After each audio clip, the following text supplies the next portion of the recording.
We want everyone to have those tactile experiences that you don't get from reading a history book.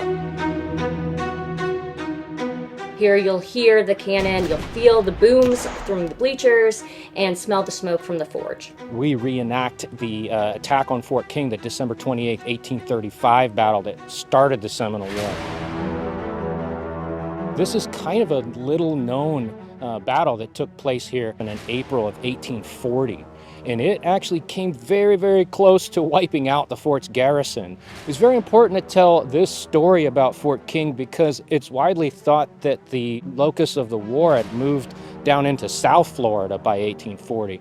The reality was there were uprisings and incidents all over the state, especially in the north central Florida area. If you talk to a lot of people that are knowledgeable about Fort King, a lot of them overlook this particular incident, and it's extremely relevant because it was one of the most significant actions here. And so it's very important to portray that part of the war and include this incident as part of the fort's overall history. Most people, what they don't understand about historical reenactments like this is the scale and the time frame. So what you're going to see today is a compressed time frame and a compressed geographic area. These events are completely dependent upon the reenactors and living historians coming here and volunteering oftentimes their time to help put this on. It took months of preparation work as far as securing certain individuals to play certain roles in it, but it takes an army of support people to help get all of these things together and ready by event time.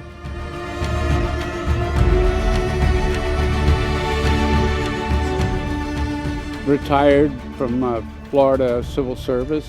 Been reenacting Civil War since 1995 and Seminole War for about 5 years now. I've been a reenactor for over 40 years. In the real world, my job was I worked for the Marion County Sheriff's Department, and I retired as a Master Sergeant.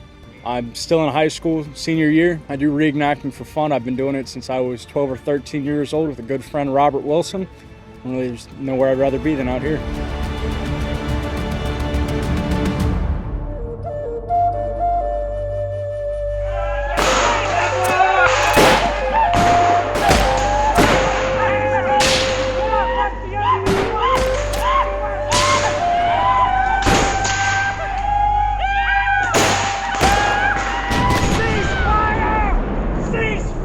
Reenacting has shaped my life to give me a better appreciation for history. Great friendships. I mean, we do play competing sides in the different conflicts like we do with Seminole War here, but you get to know people on both sides of the line and the friendships are really strong and they last a long time. So a lot of people don't realize to do this, it takes time. You have to take time out of your day to come out to these events, but that's not just it. Take time to read the books, read the articles online, go out and find the information you need, and then find the things you need, like the canvas tents, the outfits, the tools, the weaponry, to be able to do this. Initially, the expenses, the uniform and the weapons and so forth, but once you've got that under your belt, food you bring along with you and how good your camp is, and it's really not that expensive after that point.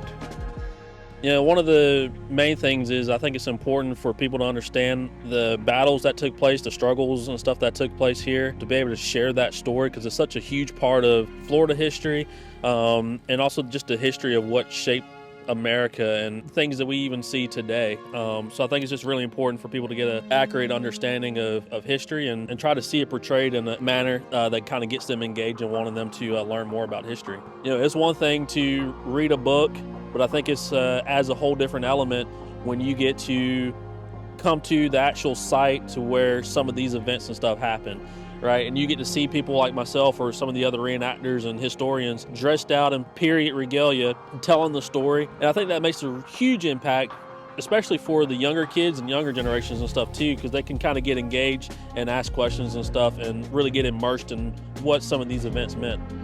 What keeps me coming back to do this is really the people, the information you learn. I learn something new every time. Very important that history lives. Reenactment means to me a chance to research and relive history rather than just trying to get it off of television or movies. You have to do the real research to find out what's really going on. It starts out with just that interest in history and just coming to the events and being sincere about it. And there's definitely people out here that'll take you under their wing and help you get started. Reenacting is an important part of how we learn history now and for the new generations to come.